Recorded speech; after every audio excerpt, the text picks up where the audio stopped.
नमस्ते प्यारे बच्चों। आप सभी का कक्षा 3 की हिंदी कक्षा में फिर से स्वागत है। बच्चों, जुलाई महीने के अंदर हमने सबसे पहले क्या किया था?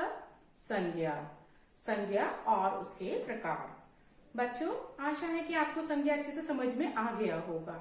पर बच्चों, समझ में आना काफी नहीं है, उसको आपको लिखना भी आना चाहिए। जैसे कि मैं पूछूं कि हिमालय और गर्मी संज्ञा का कौन सा भेद है, तो आपको व्यक्तिवाचक और भाववाचक संज्ञा जब तक नहीं लिखना आता होगा, जब तक आप कैसे बताएंगे कि कौन सा भेद है? या फिर मात्रा मिस्टेक कर रहे होंगे आप उसके अंदर। तो बच्चों, आपको संज्ञा के साथ साथ व्यक्तिवाचक, जातिवाचक और भाववाचक तीनों शब्दों को लिखना भी आना चाहिए। चलो बच्चों, उसके बाद हमने क्या किया? अपनी पुस्तक की एक्सरसाइज की थी संज्ञा की, उसका भी आप प्रतिदिन अभ्यास करेंगे। उसके बाद बच्चों, हमने चांद वाली अम्मा का पठन अभ्यास किया था और उसका कॉपी का कार्य भी किया था।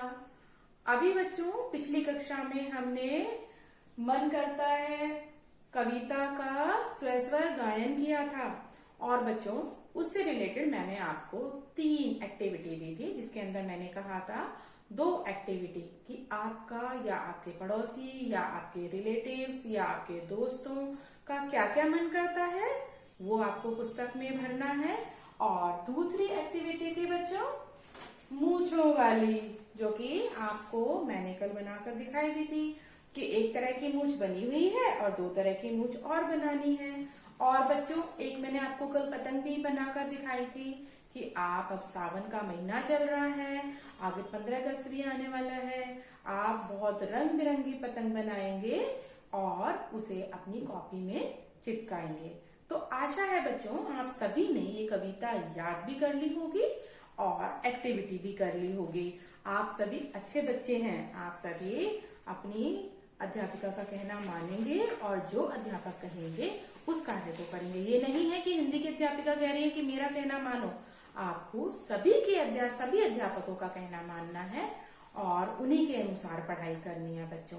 तो चलो एक बार बच्चों दोबारा से हम मन करता है कविता का अभ्यास करते हैं। चलो बच्चों, मन करता है सूरज बनकर आसमान में दौड़ लगाऊं, मन करता है चंदा बनकर सब तारों पर अकड़ दिखाऊं, मन करता है बाबा बनकर घर में सब पर धौंस जमाऊं, मन करता है पापा बनकर मैं भी अपनी मूंछ बढ़ाऊं, मन करता है तितली बनकर दूर दूर तक उड़ता जाऊं, मन करता है कोयल बनकर मीठे मीठे बोल सुनाऊं, मन करता है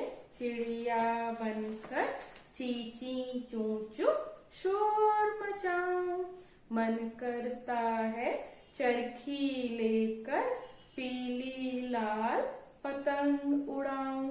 बच्चों, इस कविता के कवि कौन है? सुरेंद्र विक्रम जी। और बच्चों, इस कविता को आपने कॉपी में लिखने के साथ साथ याद भी कर लिया होगा, क्योंकि ये कविता मुझे भी याद हो गई है 4 बार बोलने से, तो आपको भी याद ही हो गई होगी ना। चलो बच्चों, आज हम इसका कॉपी का काम करेंगे। कॉपी में सबसे पहले आपने क्या किया है? आपने इस कविता को लिखा है और जो चित्र आपको समझ में आए, जैसे चिड़िया, बादल, तितली, कोयल, बाबा जी और आसमान, तारे, सूरज, चंदा, उन सबको आपने बच्चों चित्र बनाए होंगे। ठीक है बच्चों, जैसा आपसे बने होंगे। ठीक है, अभी हम कठिन शब्द और शब्द अर्थ करेंगे बच्चों। चलो बच्चों, अब पहले कठिन शब्द लिखते हैं। पहला कठिन शब्द है सूरज, सूरज। दूसरा है बच्चों आसमान,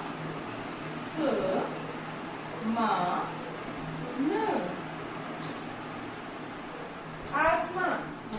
तीसरा है चंदा। देखो बच्चों, चांद वाली अम्मा वाले चैप्टर में आपने क्या पढ़ा था? चांद। और यहाँ चंदा। हम अलग अलग नामों से पुकारते हैं पर अर्थ एक ही होता है। जैसा पर्यायवाची शब्द पढ़ते हैं ना, एक ही शब्द, उसके अनेक अर्थ होते हैं। जैसे कि पर्यायवाची में आप पढ़ते हो पानी, उसको जल भी बोलते हैं, नीर भी बोलते हैं। इसी तरीके से चंदा, चंद्रमा, चांद, ये बच्चों पर्यायवाची हैं। अगला है बच्चों अकड़। अ क ड अकड़। अगला है बच्चों धौंस। कौन धौंस जमाता है कविता में? दादाजी। दादाजी सब पर धौंस जमाते हैं। अगला है बच्चों मूंछ। कौन मूंछ बढ़ाना चाहता है? बच्चे मूंछ बढ़ाना चाहते हैं, किसकी तरह? पापा जी की तरह। चलो बच्चों, 7वां कठिन शब्द है तितली। ती तो ली। हम तितली की तरह गगन में उड़ना चाहते हैं। गगन मतलब आकाश। कोयल। हम कोयल की तरह मीठा मीठा गाना चाहते हैं। चरखी, जिसमें पतंग का धागा लिपटा हुआ होता है, हम चरखी को पकड़ के रखते हैं। पतंग। अब तो ये पतंग उड़ाने वाला मौसम है। चिड़िया। हम चिड़िया बनकर आसमान में उड़ना चाहते हैं। और बारवा है उड़ाऊं।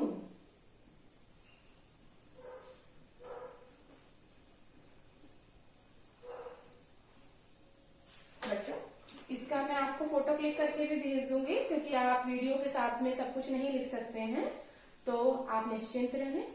ठीक है बच्चों, अब चलो शब्द अर्थ करते हैं। चलो बच्चों, अब शब्द अर्थ देखते हैं। पहला शब्द है आसमान। आसमान को हम क्या और कहते हैं? आकाश। आ का श। चलो बच्चों, दूसरा देखते हैं सूरज। सूरज का दूसरा नाम हम क्या लेते हैं? सूरज का अर्थ क्या होगा? सूर्य। सूरज को हम सूर्य भी तो बोल देते हैं।